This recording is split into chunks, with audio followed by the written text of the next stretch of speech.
Salut à tous, dans cette vidéo nous allons voir le guide complet, en tout cas la partie 1 du guide complet qu'on va faire sur la recherche de produits. C'est une question qui revient très souvent, surtout quand on veut commencer justement le business parce que c'est là la source du problème. Et dans cette vidéo, voilà, on va un peu passer en revue les principales méthodes, les principales techniques pour rechercher un produit bien sûr qui va potentiellement marcher. Je te propose que c'est parti. Oui, donc on va commencer par le sommaire. Donc tout d'abord, on va expliquer un petit peu brièvement qu'est-ce qu'un bon produit, les différentes techniques grâce à Facebook, AdSpy et les alternatives à AdSpy, parce que voilà, on va voir pourquoi il y a des alternatives, et comment vérifier un winner grâce à l'espionnage.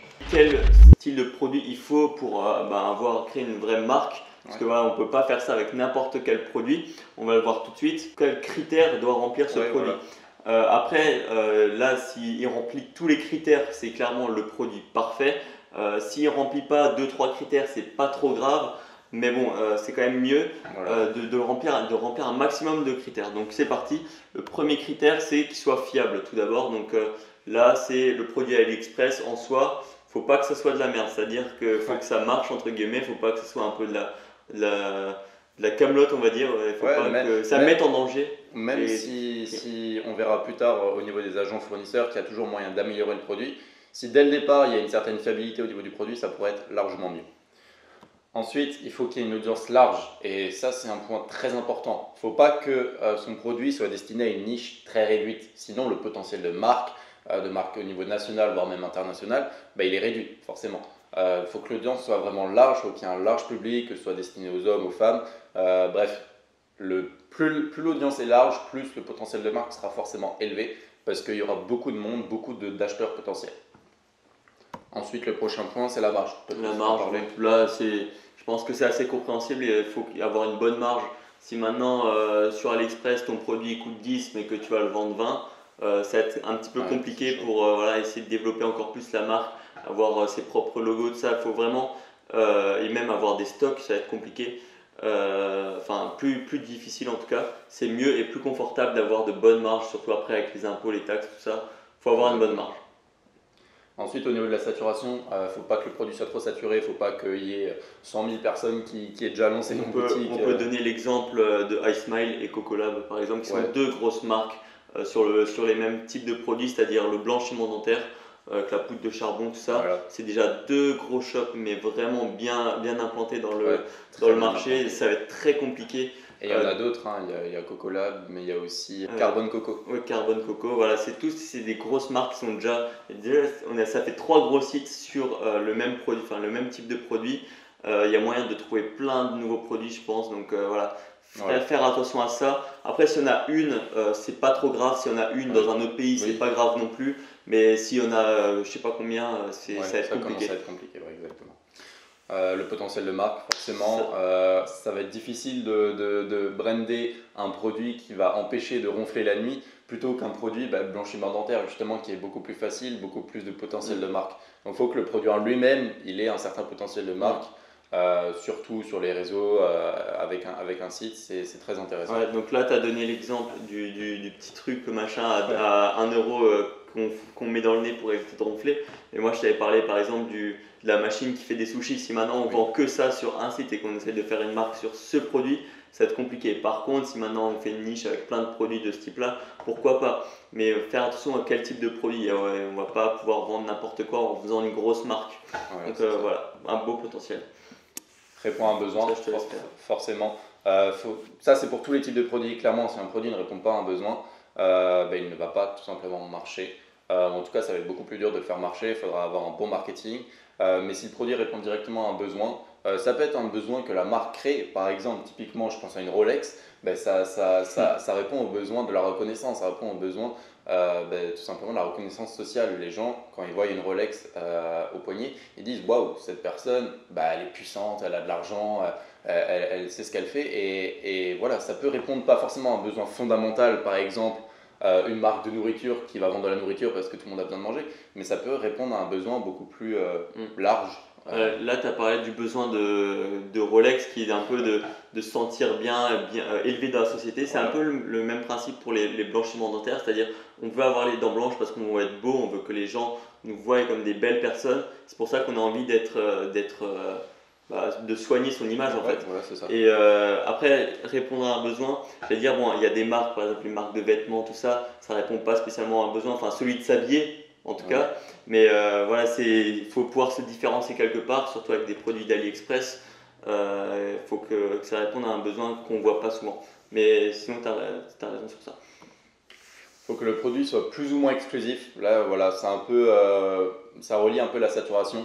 C'est-à-dire que si le produit est exclusif, forcément le marché sera nouveau. Après, si le produit est exclusif, il y a aussi les chances que le marché ne soit pas réceptif. C'est-à-dire que le produit ne prenne pas, le produit ne marche pas. Donc voilà, ça c'est un point qu'on met entre guillemets, entre parenthèses, en tout cas, parce que voilà, faut quand même être sûr que son produit va marcher, tout en ayant une certaine exclusivité sur le marché. Et là, je voulais rajouter aussi, si on reprend l'exemple des t-shirts, on peut vendre des t-shirts, machin, le besoin de s'habiller, c'est cool, mais bon, un t-shirt, on peut en trouver partout. Alors, quelle sera la raison de l'acheter sur votre site? Tu vois, c'est ça le truc. Le truc qui se fait sortir du lot, et on en parlera plus tard dans la vidéo. Et enfin, ça pareil, c'est aussi entre guillemets. C'est pas très obligatoire, mais bon, c'est mieux si ça l'est. Quand on dit intemporel, c'est par exemple un produit, par une petite clim qui se vendait beaucoup en été, et ça se vend qu'en été. Et du coup, le problème c'est que vous allez faire du chiffre, mais qu'en été. Pareil pour les trucs de ski, tout ça, machin, c'est plus en hiver. Et si maintenant vous avez un produit qui peut tenir sur tout le long de l'année, c'est mieux. C'est beaucoup mieux en fait. Voilà. C'est tout ce qu'on a rajouté. Mais après, des trucs saisonniers, il y a de très très grosses marques qui sont parties en dropshipping, qui se sont développées en vraies marques professionnelles, alors que c'est des produits totalement saisonniers. Je pense à la veste chauffante par exemple, il y a une grosse marque, je ne sais plus comment elle s'appelle exactement. Mais 8K. Oui, un truc comme ça. Mais c'est possible de faire avec un produit temporel, entre guillemets. Ouais, tout à fait. Voilà. Un produit winner, c'est pas seulement ce qu'on vient de voir, c'est aussi qu'il ne faut pas oublier le côté tendance. C'est-à-dire qu'il faut que le produit ne marche pas forcément il y a 6 mois en arrière, mais il faut qu'il marche maintenant. Si le produit a marché il y a longtemps, ça ne marchera pas maintenant, enfin pas forcément.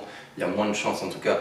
L'intuition ne marche pas en 2020, ça c'est super important. Beaucoup de gens disent ah lui ce produit je l'aimerais bien, donc il y a beaucoup de gens qui voudraient bien. Et ça c'est une erreur qu'on a, je te coupe un petit peu désolé, mais c'est une erreur qu'on a fait régulièrement au début, c'est-à-dire comme tu as dit, wow, ce produit je suis sûr il va marcher, mais en fait pas du tout.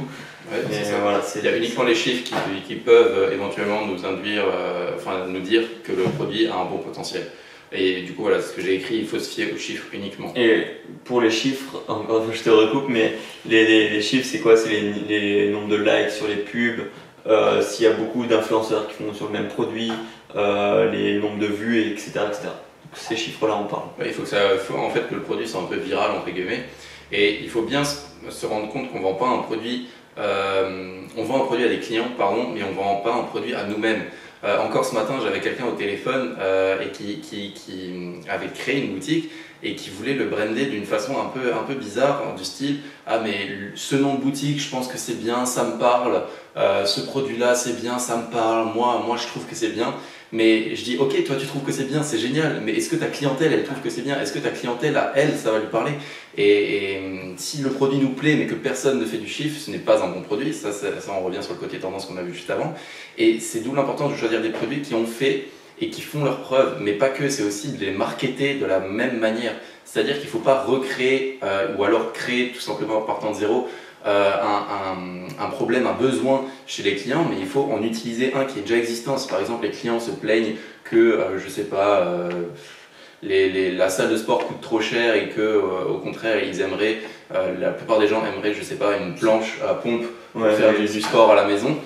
Typiquement, ce produit-là, de la planche à pompe, qui a été un super produit notamment cet été, il faut le marketer de la façon du style dire c'est une alternative à la salle de sport qui coûte beaucoup moins cher. Voilà, typiquement, il faut pas inventer un problème, inventer un besoin, mais il faut en prendre un déjà existant et l'exploiter. En tout cas, c'est le plus simple quand on débute. Donc, ensuite, on va passer un petit peu au vif du sujet. C'est comment trouver un winner, là notamment avec Facebook Ads, avec Facebook plutôt. Donc il y a la technique, là tu as noté Get Yours. Donc en fait, une technique qui est souvent utilisée, c'est on va sur Facebook et puis on va taper des mots-clés. Là, ce que tu as noté par exemple Get Yours, Free Shipping ou encore 50% off, c'est des mots qui reviennent souvent dans les pubs de dropshipping. Et faire ça régulièrement, on voit des produits qui marchent souvent. Qui ont plusieurs centaines de milliers ou des millions de vues, et comme ça on peut trouver des produits qui sont vraiment pas mal. Donc après il y a des options de triage, de filtre, de filtrage. Ouais, tu peux trier. Et à ce moment-là il suffit juste de trier sur les sorties, les vidéos sorties, publiées ce mois-ci, et du coup au moins on voit que les vidéos qui ont beaucoup de vues, qui sont sorties ce mois-ci, sont potentiellement des vidéos avec un produit intéressant à exploiter. Voilà. Donc voilà, il faut faire des recherches, analyser. Voilà. Et comme tu as dit, comme tu l'as écrit ici, voilà, ici on va trouver des vidéos anglaises et marché US, marché UK, tu vois. Mais on peut aussi faire les mêmes expressions en français. Donc free shipping, c'est plutôt livraison gratuite. Get yours en français, ça ne le fait pas trop, donc il n'y a pas vraiment d'alternative. Ou 50% de réduction, ça marche bien aussi. Faut tester, en tout cas, faut faire plein de recherches. Ah mince, là je t'ai dit que du coup l'extension ne marche plus, mais en fait il y en a plein, faut les tester parce que ça change toujours. Facebook fait des mises à jour pour essayer de bloquer ces applications, mais il y en a plein qui existent. En fait, ce que ça va faire, c'est que ça va tout simplement filtrer, voilà, le mot c'était ça. Filtrer tous les posts qu'on voit sur le feed Facebook pour n'afficher que les publicités. Donc quand on utilise ce genre de truc, déjà il faut bloquer AdBlock, enfin faut plus utiliser. Et voilà, là on en avait une, mais bon elle marche plus. Ce qui est dommage, elle a été plutôt pas mal, mais bon, si jamais on en retrouve, on en mettra dans la description. Et puis voilà, donc là pareil, il faut essayer de trouver les publicités qui ont le plus de vues. Et une fois qu'on trouve des publicités, il faut aller sur le site, ajouter au panier, passer à la caisse, pour montrer à Facebook qu'on est intéressé par ce genre de site de dropshipping. De toute façon, quand c'est un site de dropshipping, ça se voit tout de suite quand on s'y connaît un petit peu. Souvent c'est le même checkout parce que c'est Shopify. Faut faire ça dans le but d'avoir encore plus de publicité en rapport avec le dropshipping, parce que ce genre d'application, d'extension Google Chrome ou d'autres navigateurs, ils trient les publicités sur Facebook, mais que ce soit dropshipping ou autre. Donc quand on trouve une publicité sur en drop, à ce moment-là, comme l'a dit Théo, on va dans le panier, on ajoute à la caisse, etc. Et à ce moment-là, comme ça, Facebook comprendra que le compte Facebook en question est intéressé par les publicités de drop. Et vous en aurez de plus en plus, tout simplement. Voilà, donc c'était à peu près tout. Ensuite, je te laisse faire cette partie. Ouais, trouver un winner avec AdSpy. Alors là, on va rentrer un peu dans la catégorie plus professionnelle, entre guillemets. Donc comme je l'ai noté là, AdSpy, c'est une bonne solution. On va pas cracher dessus, clairement. Mais c'est un peu cher par contre. Donc un moteur de recherche qui filtre les publicités Facebook, suivant leur nombre de likes, réactions, etc., ça coûte 150 € par mois. Donc voilà, c'est un certain budget. Quand vous lancez votre premier shop, ce n'est pas forcément nécessaire. Surtout quand vous n'avez pas beaucoup de budget. Après, si vous commencez et que vous avez pas mal de budget, vous pouvez consacrer 150 € par mois. En plus, il y a certains sites qui offrent des codes promo qui permettent d'avoir un essai gratuit, ou alors je crois 15 jours gratuits, un truc comme ça. Et c'est ce que nous on avait fait pour tester. On avait lancé 3-4 shops dessus, et franchement c'est pas mal, mais uniquement quand on peut se le permettre. Si votre budget est assez serré, je vous le conseille pas forcément. Donc quand vous voulez lancer plusieurs boutiques différentes, c'est-à-dire que vous avez une boutique qui marche bien et vous voulez un peu diversifier vos sources de revenus, ben là AdSpy ça peut aussi être une bonne solution, c'est-à-dire trouver des hot products très rapidement. Et ça peut être vraiment bien. AdSpy, je pense qu'on mettra des extraits un peu de la plateforme, mais en gros vous pourrez trier par nombre de likes par jour de la publicité. La plateforme, donc là vous pouvez utiliser que des publicités qui dirigent vers une plateforme Shopify. Donc à ce moment-là, c'est quasiment que du drop à partir de ce moment-là. Bon, il y a quelques grosses marques qui utilisent Shopify, mais en globalité, c'est uniquement du drop. Beaucoup en tout cas. Ouais, beaucoup de drop. Et à ce moment-là, vous triez pour les publicités qui datent de moins de 2 semaines. Donc voilà, les publicités qui sont assez récentes et qui ont beaucoup de likes, de daily likes, on appelle ça les likes par jour, entre 100 et 1000. Minimum 100, et voilà, 1000, 1500 max. Au-dessus, ça commence à être un peu un marché un peu trop déjà pris en fait par quelqu'un, et lancer un shop dessus, ça serait un peu une perte d'argent. Après, ça dépend des cas, hein. Il y a des gens qui font beaucoup d'argent en se lançant sur des shops déjà assez concurrentiels. Mais moi, je vous conseille entre 100, 1000, 1500 likes par jour max. Et à partir de ce moment-là, une fois que vous utilisez AdSpy, il va falloir être très rapide. Parce que AdSpy, c'est quelque chose qui permet d'avoir des hot products, mais vraiment tendance. C'est-à-dire surtout si on trie les publicités qui datent de 2 semaines en arrière. Et à ce moment-là, il va falloir être très rapide, avoir on pourrait appeler ça comment, un manuel de processus, enfin un processus vraiment très clair sur, voilà, je crée une boutique, je lance les pubs, et après, ça, je peux le faire en 1 voire 2 jours max. Donc il va falloir enchaîner, surtout pour rentabiliser ces 150 € par mois. Parce que AdSpy, voilà, c'est vraiment une niche à hot product, ça c'est clair et net. Et par contre, ça coûte un peu cher. C'est pour ça qu'on va venir sur les alternatives. La meilleure alternative gratuite à AdSpy, c'est BigSpy. BigSpy, c'est un des seuls moteurs de recherche moteur de recherche de publicité Facebook, qui est gratuit tout simplement et qui offre, malgré la version gratuite, pas mal de possibilités. C'est toutes les mêmes que AdSpy. Après, il y a certaines différences forcément. C'est-à-dire qu'il n'y a pas de filtrage par like ou vue possible, c'est-à-dire que vous pouvez uniquement trier par date de publication, et à ce moment-là, vous regardez manuellement combien de vues, combien de likes, etc. Et si c'est intéressant, vous y intéressez un peu plus. Mais après, pareil, c'est moins précis que AdSpy, il peut y avoir des fois quelques bugs, il n'y a pas toutes les publicités qui sont référencées dessus, et en plus de ça, il y a moins de renseignements. Sur AdSpy, vous allez voir le ciblage de la pub aussi, et le nombre de gens qui sont plus intéressés par la pub. S'il y a uniquement des hommes entre 39 et 41 ans, sur AdSpy, vous le verrez, alors que sur BigSpy, pas du tout. Voilà un peu les principales différences avec AdSpy, mais si vous n'avez pas de budget et que vous voulez quand même voir un peu voilà, les hot products qu'il y a actuellement sur le marché, ça peut être une très bonne alternative. Je propose que je la fasse cette partie. Yes. Donc une fois qu'on a trouvé son produit, on peut vérifier, on va dire plus ou moins si le produit marche ou pas. Donc comment on sait ça déjà? S'il y a beaucoup de boutiques avec ce produit-là, c'est qu'il marche et que on peut se lancer dedans et que ça va faire des ventes tout simplement. Donc là, ce que tu as noté, c'était donc avec la recherche inversée sur Google Images. Donc ça, c'est assez simple.